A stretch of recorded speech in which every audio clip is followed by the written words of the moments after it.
Today we are at Prairie Birthday Farm just outside of Kansas City. You are going to meet Linda Hezel, who has created a farm that merges cultivated and wild foods.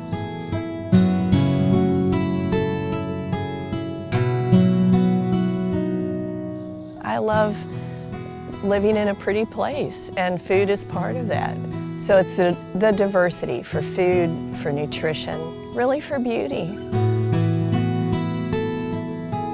I also feel a responsibility as a resident of the planet.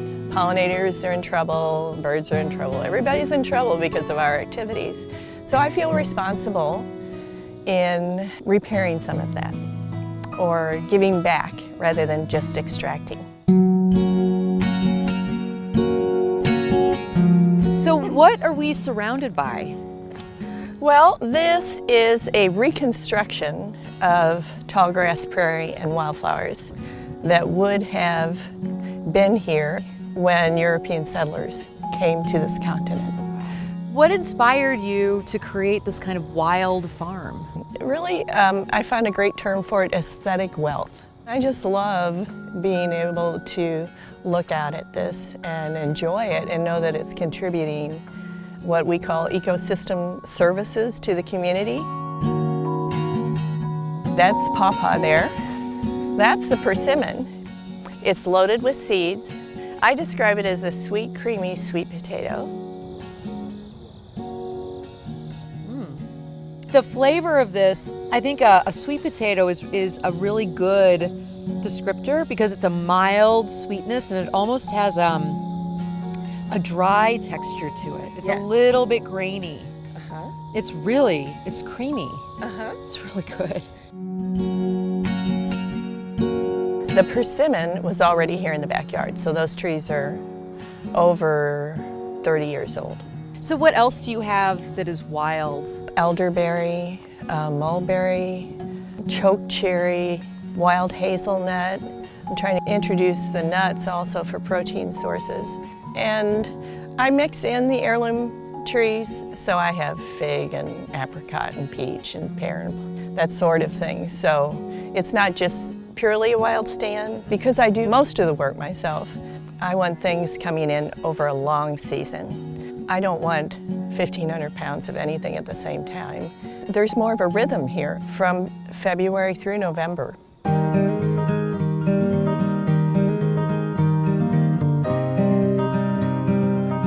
So wild plum is all of 2 in there. So this is the first year I haven't picked them all off the ground individually because they drop all night long. This was empty last night.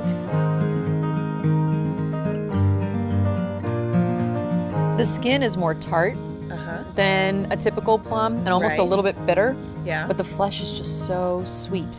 Excellent. It's really, really good. It's delicious.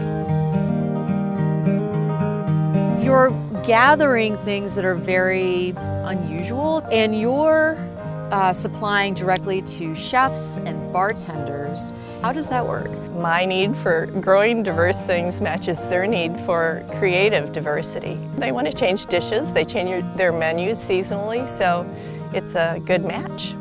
What I love is that it's almost melding the past and what our forefathers, our ancestors cooked with and knew as their seasonal diet with the way that we eat now, which is in these creative restaurants where chefs are coming up with all this really fun, crazy stuff, and it's pulling those two food worlds together. Right, and many of the chefs really get that.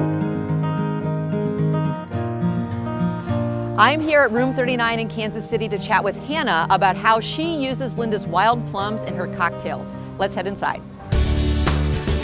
So what does it mean to have her bring these kind of very unusual things? Because she's not bringing you, tomatoes and peppers and onions. I mean, she's bringing you things like persimmons and wild plums.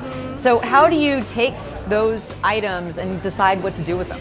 I think that is probably one of the most exciting parts of working with her, because the kitchen staff have a really fun time. They get challenged by using her ingredients. Linda told me that you guys use a lot of her wild plums specifically in cocktails.